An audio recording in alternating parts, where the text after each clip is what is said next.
Obrigada. Tenho agora o grande prazer de é uma honra apresentar o Dr. António Morandi, médico, especialista em neurologia, médico especialista em Āyurveda, fundador e presidente do ponto Āyurvédico. E o tema que nos traz hoje é sobre o interface entre o Āyurveda e a medicina moderna. It's my pleasure to introduce you Dr. António Morandi, medical doctor, specialist in neurology, physician, expert in Āyurveda. And the topic is interfacing Āyurveda with modern medicine. Thank you.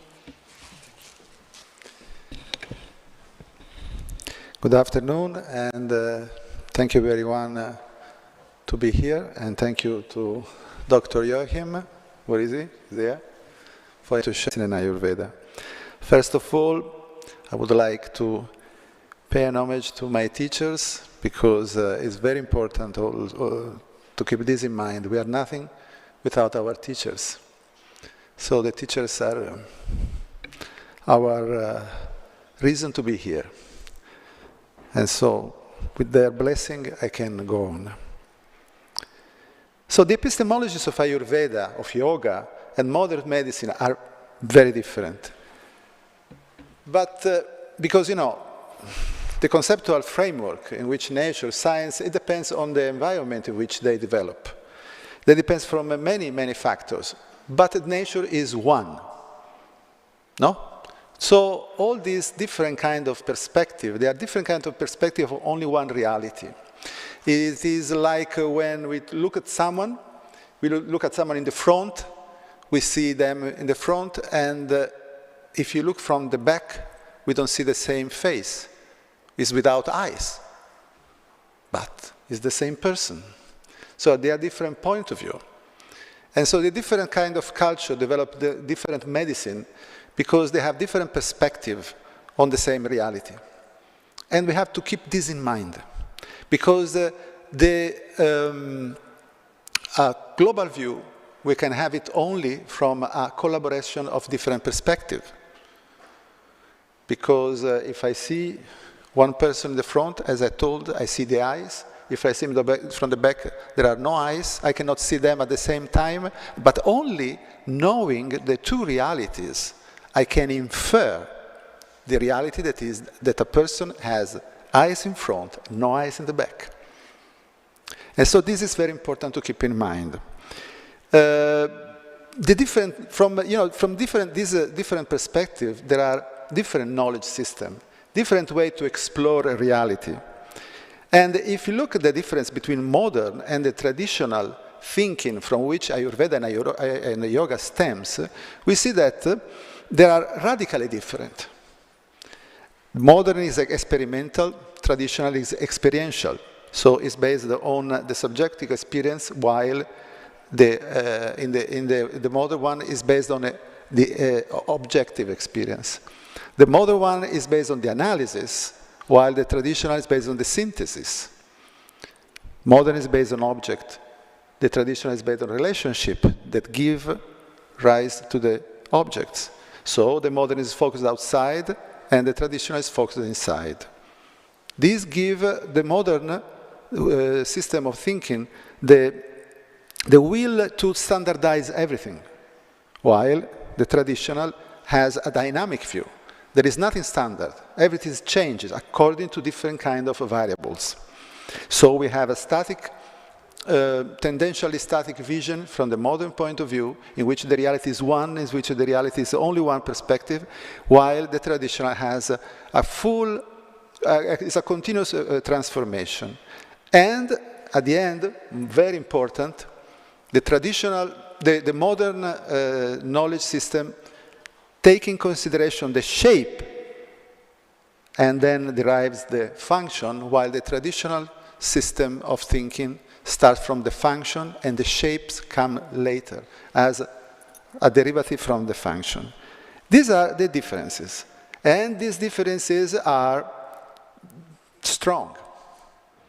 But they are two different perspectives of the same reality. Now, there is no possibility of integration without loss of identity of one of both systems. This is something that is very important. integration is a very tricky word.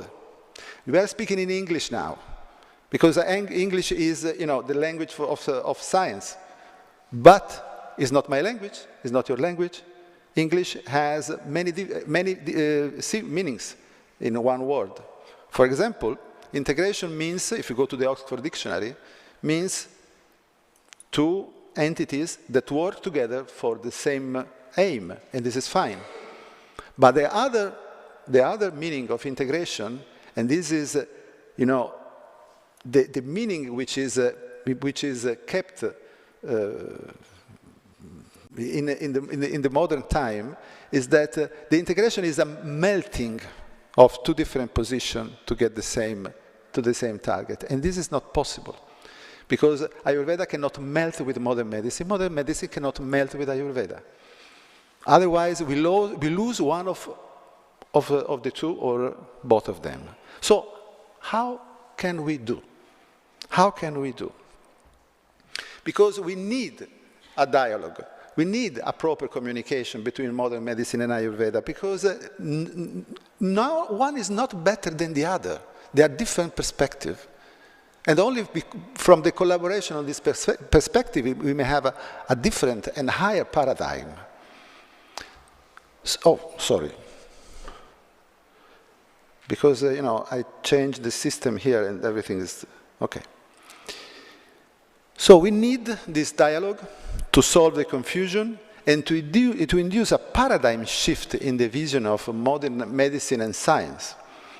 And also because in this way, we can have Ayurveda available for everyone and everywhere.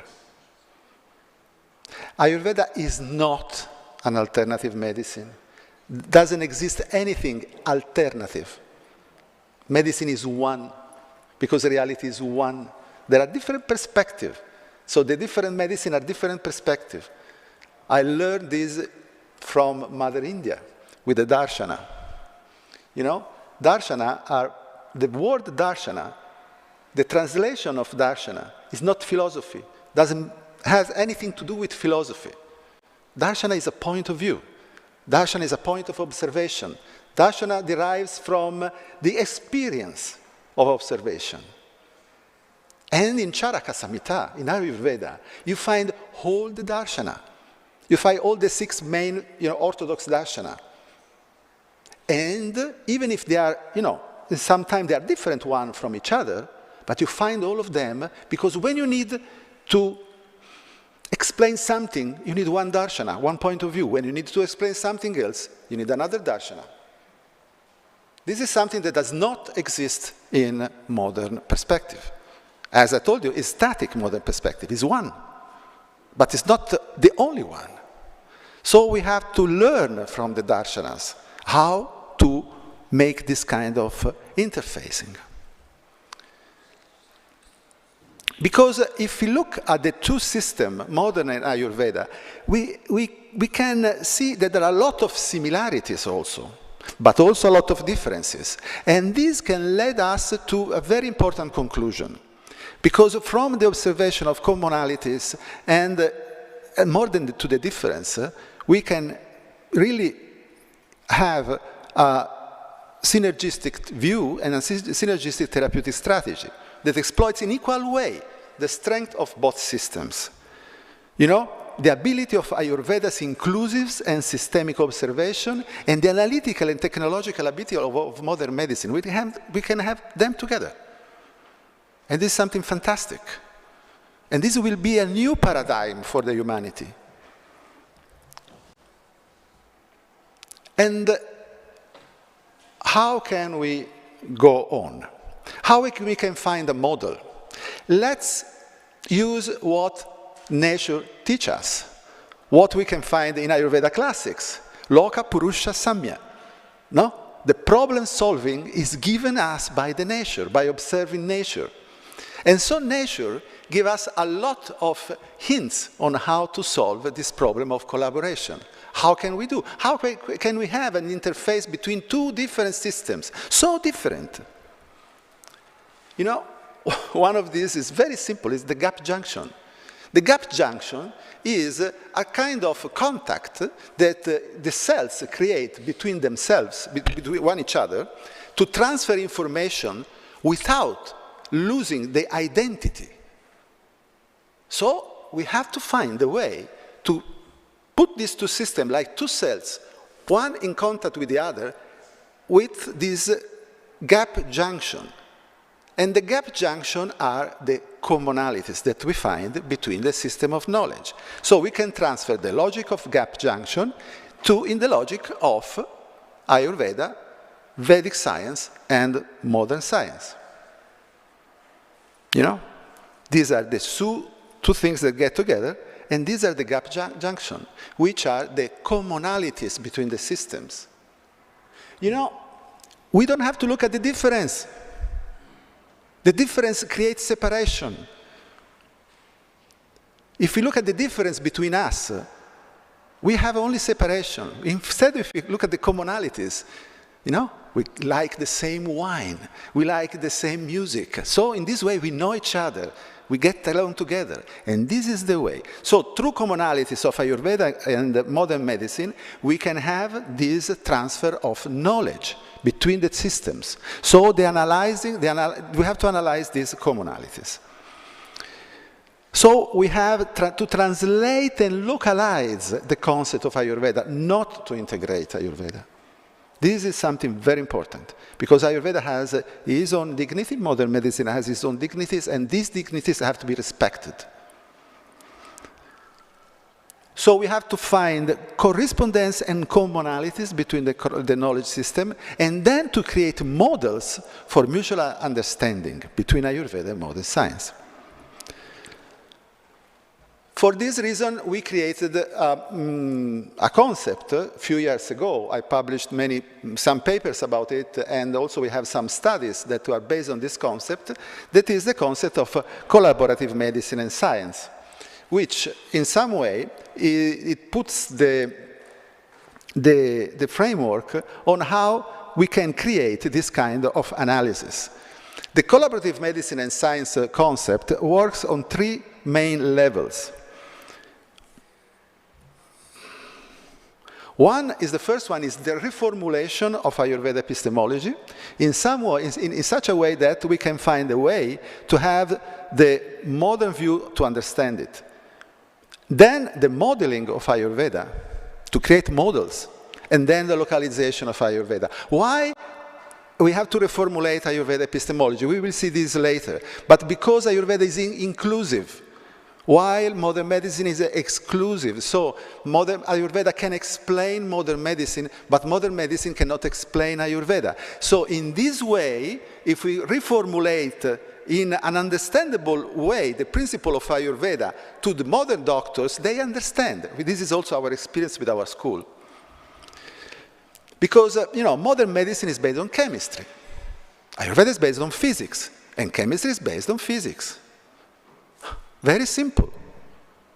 So, physics include chemistry, Ayurveda include modern medicine.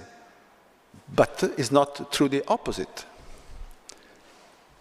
This is the division. These are the levels. There is the ground level where physics and Ayurveda support the chemistry and modern medicine. So we have a reality made out of relationship, which is described, for example, by quantum physics, and the reality made of object, which is described by classical physics. Both of them are true, but they are related to different levels. It is like this picture that I like it very much. In this picture, you have all these dots that look separated, and this is the field of modern medicine. And then we have the field of Ayurveda that reveal the connection between the dots. And you have a full spectrum of what is going on. So, what we can see. The commonalities that we may have, and now I make it short because otherwise, is, for example, that the relationship between Vedic science and Ayurveda, in the Samkhya, for example, is that the interaction between Purusha and Prakriti can be related to the breaking of symmetry that is explained by modern physics, by which there is the emergence of the string, the monodimensional string, from a combination and permutation, it starts off the reality. And the same things happen in the description of Samkhya. We have Panchamahabhuta, we have the basic primordial vibration, we have the Panchamahabhuta, then all the other events. For example, yes, because in the transition between one system and the other, because this was originally in Keynote, and I had to transfer here, so something has been lost. So the Purusha-Prakriti interaction is compared to the breaking of the symmetry of the modern physics. You know, symmetry is a condition in which the opposites are absolutely pairing one with each other, and which is the Brahma condition. And the Purusha-Prakriti interaction is the breaking of this symmetry. And this breaking of this symmetry, according to Samkhya, gives us three different phases, which are called Rajas, Sattva, and Tamas, which are, respectively, tendency to the movement, resistance to the movement, and balance tipping point. So the Rajas, Sattva, and Tamas are three phases that happen and that create the origin of everything. If we plot these three phases, what we get is a sinusoid. It is a vibration. And that vibration is what in the culture is, in the Vedic culture, is called Om. That is Om in Brahmi. Actually, there was also the Om in Devanagari, but in the conversion has been lost. So this primordial vibration, this Om, is comparable to the string of the string theory. The string theory says that there was a breaking of a symmetry, and from this breaking of the symmetry there was the formation of one vibration that is called a string, which is monodimensional and is at the Planck dimension, a constant of Planck dimension. That means 10 at minus 35 meters. And from the permutation and combination of this string, you get, according to the string theory, the particles, the matter, but according to the Vedic, to the Samkhya, what you get from this combination and permutation of this primordial vibration are the Panchamahabhuta. You know, the Tanmatra and then the Panchamahabhuta. So we find the first commonalities between, for example, in physics, Samkhya and string theory, Panchamahabhuta from one side, particles and matter from the other side, and both of them that express properties, which are, another time, the common point. These properties are the guna, no? Are the guna. And I will make you some example on how can be the life of a neuroscientist if he knows something about Ayurveda. Making an example, in my life, my previous life, my first 35 years of my life, I've been a neuroscientist, and I worked a lot on, published a lot on Alzheimer's disease. So Alzheimer's disease is something that I knew very well. And if I knew Ayurveda, I would have had some very nice results. So this is a brain. Actually, it's a half normal brain, and another one is advanced Alzheimer's brain. No? They look different. Huh? Let's look them from an Ayurvedic point of view. From a normal medical point of view, we say that the healthy brain is round, is is well fluffy, and it has this kind of consistency and weight. And the other side, we find a lot of space that there is. So we have Snigdha, Slakshna, Mridu, and Guru in the healthy brain, which give us the guna of Kapha. Yeah, I have very little time, I think. So you will see the next. So then we have Ruksha, Kara, Katina, and Laku. That is the Vata view that we have considering advanced Alzheimer's disease.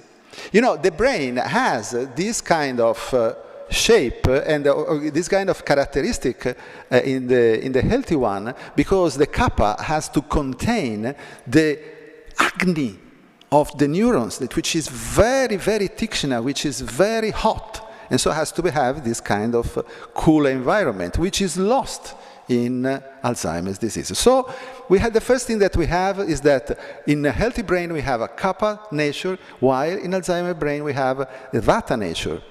But the funny thing is that the vata features, the same vata features, are present also at the clinical level, because these are clinical levels of clinical characteristic of Alzheimer's: memory loss, problem with language, difficulty in performing familiar tasks, and so on and so forth, which are all description of the values which are increased in the Alzheimer. No? So all these clinical, they reflect the loss of structural compactness and coherence. So we find the vata problem also at the clinical level. And this is, for example, is on the right is a normal brain, on the left is an Alzheimer brain. You see that there are what are called neurofibrillary tangles, these neurons that die and they are transformed in insoluble group tangles of filaments. And also the plaques, the amyloid plaques, which disrupt the network of the neurons. And this is another picture that shows the same disruption and same things. If we see a healthy neuron, and we look at from an Ayurvedic point of view, we have that is Laku, Ruksha, Kara, as a shape, which is a Vata shape, but is also Sukshma, Tikshna, and Vishada in his characteristics, which he makes very Pitta. And these are the characteristics of healthy neurons, which are we have to be contained by the kappa of the rest of the brain. And here, if you see in Alzheimer's brain, you have an increase in Laku, in Ruksha, in Kara, and you have a decrease instead in Sukshma, in Tikshna, and in Vishada. So you have a decrease of the function of the agni of the neurons. And so this is something which is very interesting from an observational point of view. So we have that if you have a decrease of this, we have an increase in Pichila, Manda, and Stula, which has the opposite. And it is also at the electronic microscopy level, we have the same thing. But why this happen? And then this is the plus of this observation. From where I was there, I always thought that the problem of the Alzheimer was a problem of lipids. And in fact, it is a problem of lipids, because it is a problem when Vata increase, there is a decrease of kappa. Lipids are made out of kappa, and membranes are lipid. So if you have a decrease in the thickness of the membrane, you have the exposure of things that should not be exposed to the outside. And so what we have is that the amyloid plaques are made out of amyloid. Amyloid is a transmembrane protein that is cut normally at the membrane level. If the membrane is shrinked, they are exposed on other sites, and so the cleavage of the protein happens in a place where the piece of the protein becomes insoluble, and this create the amyloid plaques. So all the problem of the Alzheimer is created by a decrease in the thickness of the membrane. So it derives of the membrane is because there is an increase of Vata.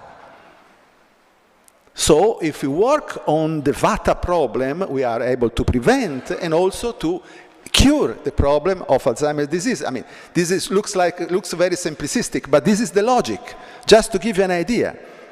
And after some years, in the last years, what happens? That modern science found that a lot of Alzheimer patients have problem in the membrane of the neurons, but not only in the membranes of the neurons, but in the membranes of the platelets, or the membrane of the fibroblasts, in all the membranes. So that gives a confirmation of the problem, of the vast problem of Vata that this patient have, and how we can act with Ayurveda, with modern medicine, together in this kind of pathologies, which are considered absolutely not accessible by modern medicine.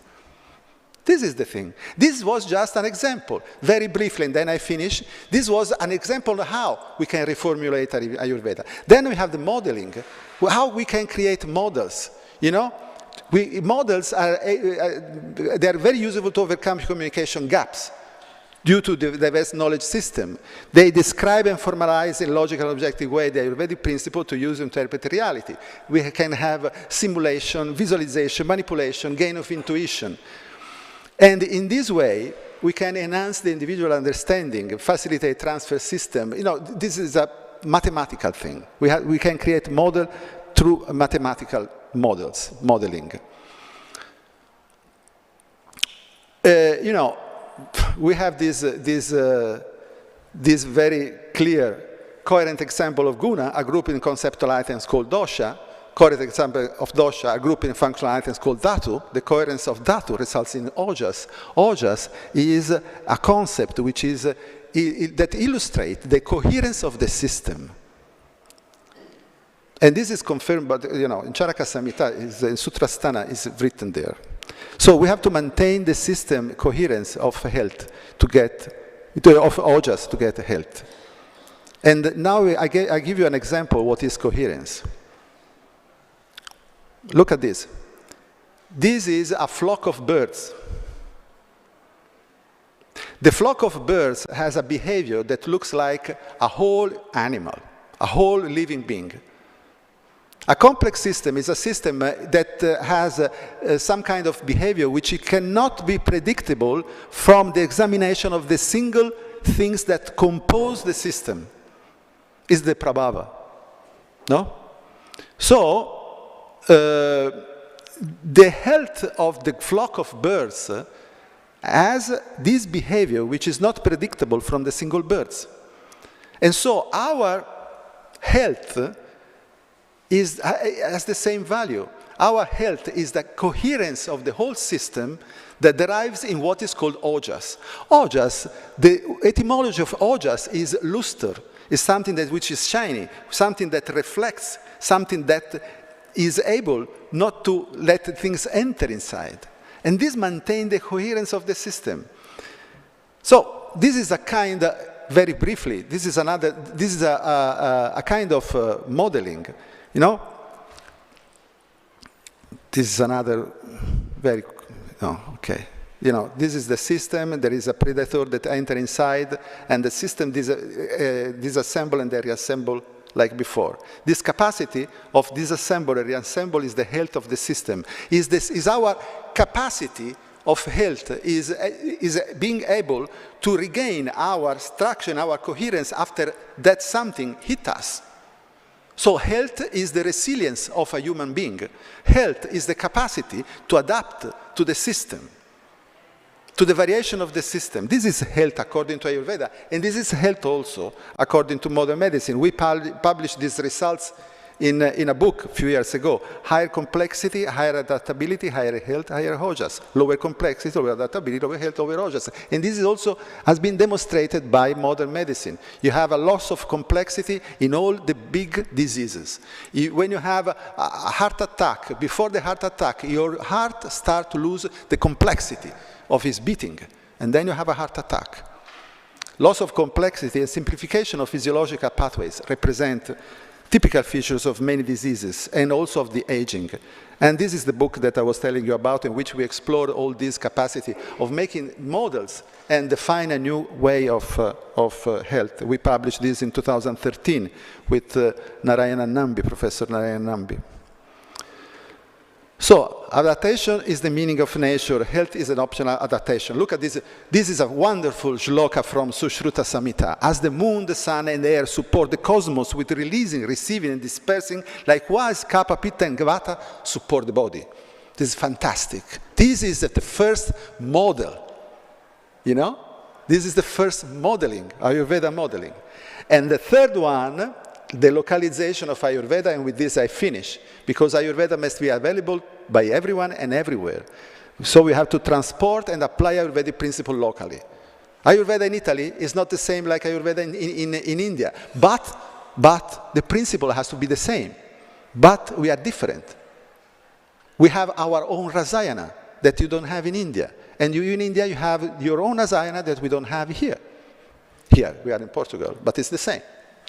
So we have to make a generalization of this Ayurvedic principle, and we have to have an Ayurvedic interpretation of local parameters. And so only in this way we can really diffuse Ayurveda. Because we have to tell to the people what they can do with Ayurveda, rather than what Ayurveda does. Because are the people that can use and make Ayurveda. Ayurveda alone doesn't do anything. Ayurveda is the nature, does everything. But if we want to survive as individuals, we have to know what to do with Ayurveda, not wait that Ayurveda does. Ayurveda doesn't care if you are alive or dead. Nature does not care. We can be alive, dead, for the nature is the same. So, finally, these are commonalities between modern science and Vedic science, Ayurveda and yoga, string theory, Samkhya, and Adedashana, Bricon symmetry, Purusha Prakriti interaction, primordial vibration, Raja Sattva, Tamas, and Om, matter reality, Pancha Mahabhuta reality, perception, phase, interference, I didn't speak about this because I didn't have time, Guna, coherent system, resilience, Ojas.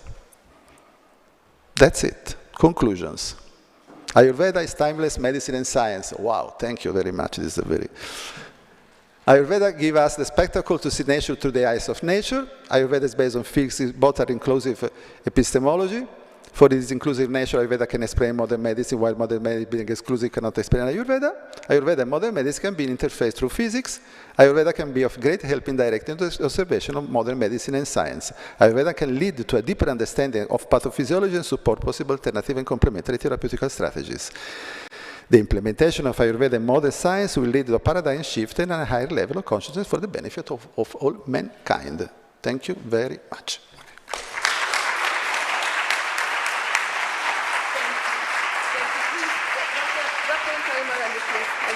I'm going to give you something, okay? Sorry. Thank you so much. Thank you so much to Dr. Antonio Morandi for this nice speech. Now you're going to ask to Dr. Mark Rosenberg, please, to come here. Yes. My brother, Mark. Thank you. It'll be a pleasure. Yes, of course. Now you give to Dr. Mark Rosenberg and go there. There, please, to the middle. Thank you. There, to the picture, please. Thank you.